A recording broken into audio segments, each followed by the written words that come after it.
what's mine, what was ours. And that's very difficult. I mean, but then on the flip side, here you are, all of a sudden, going from being a dual income household to, now it's all on me. And you begin to understand and realize, boy, it was kind of nice having her paycheck or having his paycheck, go into the account. And it kind of prevents a lot of people from getting divorced, according to the clients in my counseling center. But they're afraid to go through the financial strain and everything, even if it's a toxic relationship. So, I mean, sometimes, and then it's kind of a catch-22. Sometimes that's what causes the divorce is financial dispute, but also that also keeps people together a lot is because they don't want to go through the financial dispute. Hold on, Scott. Sure. Ed, did you have something you wanted to say before we start changing the subject? Well, I guess mine, well, I too joined the club of divorce about 2 years ago, almost 2 years ago. But mine was a little different. The relationship was 10 years, married for 7, and I'd never been married before. So, but I noticed even before we got married of her irresponsible spending. She had a very, very well-paying job, but she was the kind of person that if she had $100 in her purse, she'd come home with $1 and brag how she still had $1 left. And had to have a new car every 2 years. And I'm just wondering, at that time, it was ironic because I saw something on Judge Judy that Judge Judy said, I don't know why these people that live together and then they get married, all of a sudden they're going to put all their money together. If it worked before, leave it alone.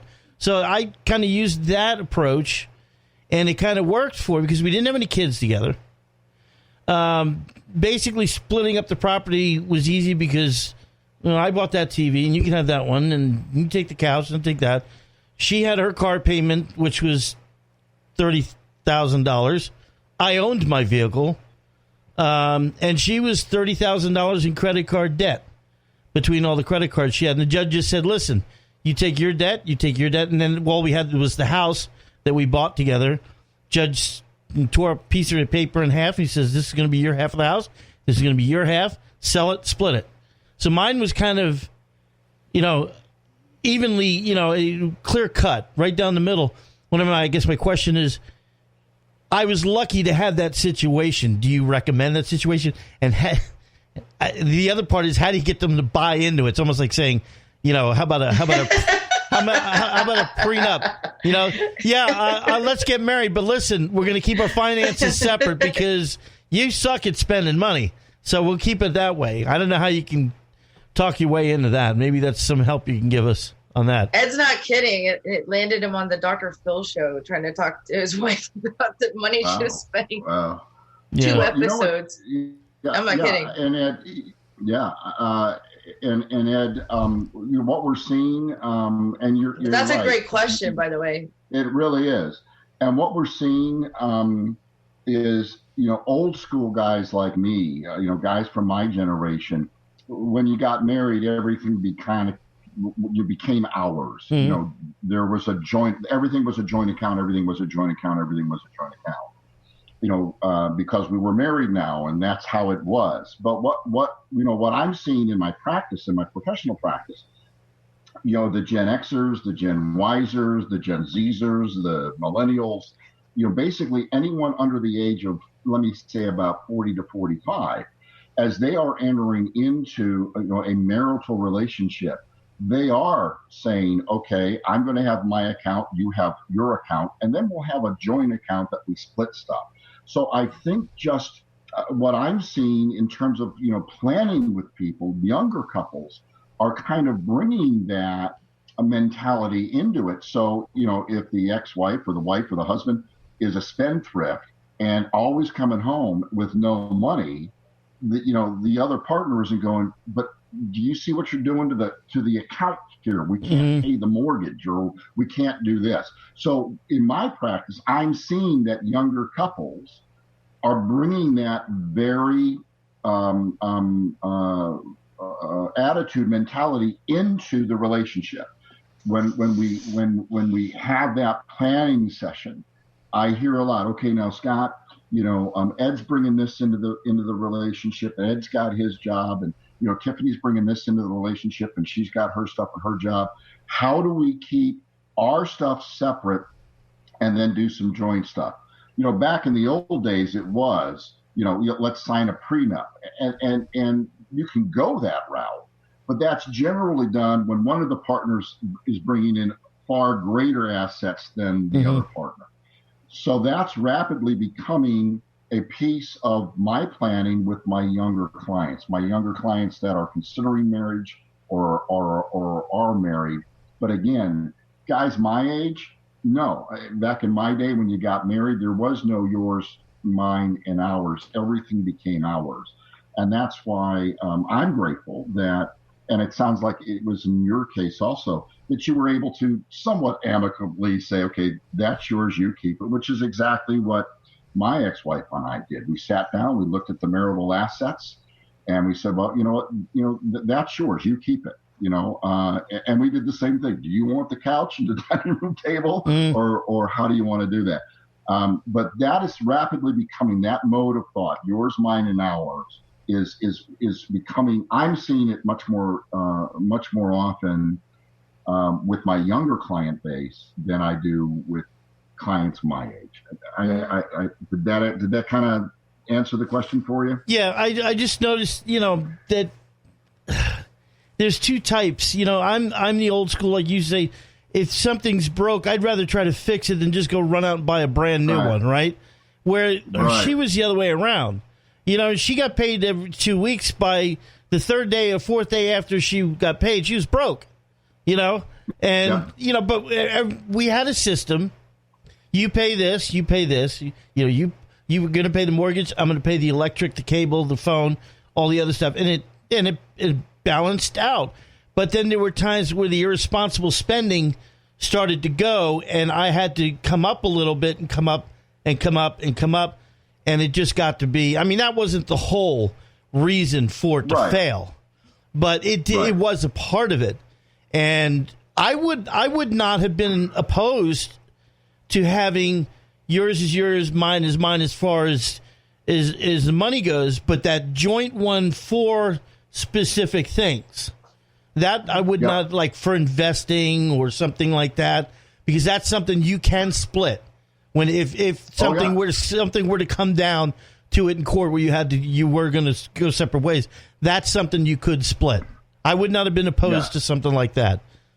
Yeah, and trust me, Ed, I feel you. I mean, when I was younger and my girls were younger, and people would ask me, "So Scott, what is it that you do?" My joke would always be, "Well, I'm the father of daughters. I'm married with children." And people would say, "What does that mean?" And I'd say, "Well, basically that means I'm wheels in a wallet." Yeah. But what you just described, Ed, is exactly what I am seeing with those younger clients. We're saying, okay, Ed, this is yours, and Tiffany, that is yours, but you are going to have joint expenses, food, shelter, clothing, those type of things.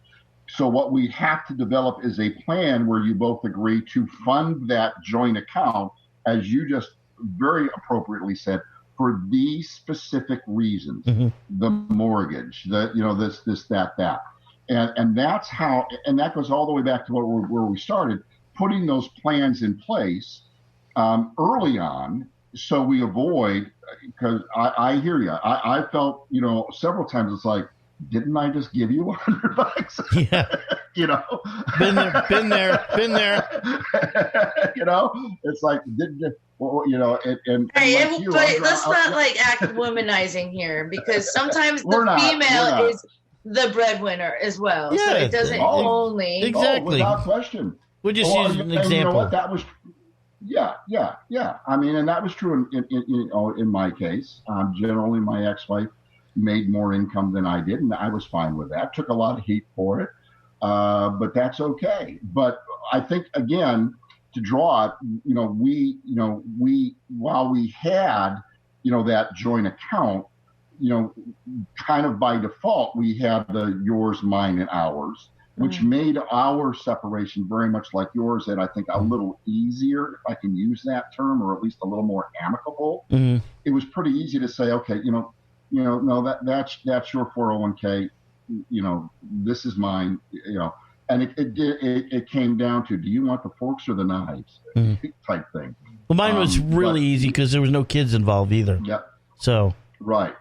Well, and what helped us, not that it was easier, but my girls are adults. Luckily, my girls were not 10 years old and 8 years old. My girls were adults. Now, it's still been very difficult for them, because their whole lives changed. Geez, mom and dad been together forever, and now they're not. What like it's hard. There? Yeah. But we're kind of late for our first break. Let's put a pause on this because I'm sure you guys could go all day on this, but it's more so, and I want you to continue. I'd like you both to continue because I'm sure a lot of people are relating, but I also want to get into how to prevent someone from falling apart when that happens. But let's just take let's take time to honor our sponsors, especially, you. Thank you. And the rest of them. And we'll be back with Moments of Clarity in just a moment. Please stay tuned. You're listening to Moments of Clarity with Tiffany Werner. We welcome your input at 866-826-1340. Tiffany will be right back after this. This is the Tan Talk Radio Network. Do you ask yourself any of these questions? Will I ever be able to get out of debt? Will I ever be able to retire? How am I going to pay for my children's education? How do I begin saving for my family's future? And if something were to happen to me, will my family be taken care of? Have you struggled in finding the answers? Forever Forward Financial can help answer these and many more questions about your financial future by teaching you how money works, by providing you the financial education you seek, by assisting you in making the right retirement or educational decisions that are best for you and your family, and by helping you take the necessary steps in establishing and meeting your financial goals. Please call us today and schedule your complimentary, no-obligation meeting to discuss your needs and concerns. The number, 727-422-7761. Hi, this is Tiffany Werner, your host of Moments of Clarity. Living with a mental health disorder is not easy. If you or someone you know are struggling with this, please know it's so important to seek treatment, and I'm here to help. Please visit the website at momentsofclaritywithtiffany.com to view blog posts and resources on this site to help educate and inspire you to take action, because there's no shame in seeking help for mental health. While you're there, please take a few seconds to sign up for my email list. You'll get some extremely valuable educational and entertaining content that can be sent right to your inbox each week. Plus, you'll also get instant and free access to my guide on managing your anxiety. You can also follow me on Twitter at MOC with Tiffany and at Facebook at Tiffany Werner. And once again, the website is momentsofclaritywithtiffany.com. Thank you so much for your support and for listening to your show, because change can only come when we stand together as one. This is the Tan Talk Radio Network. We are back to Moments of Clarity with Tiffany Werner.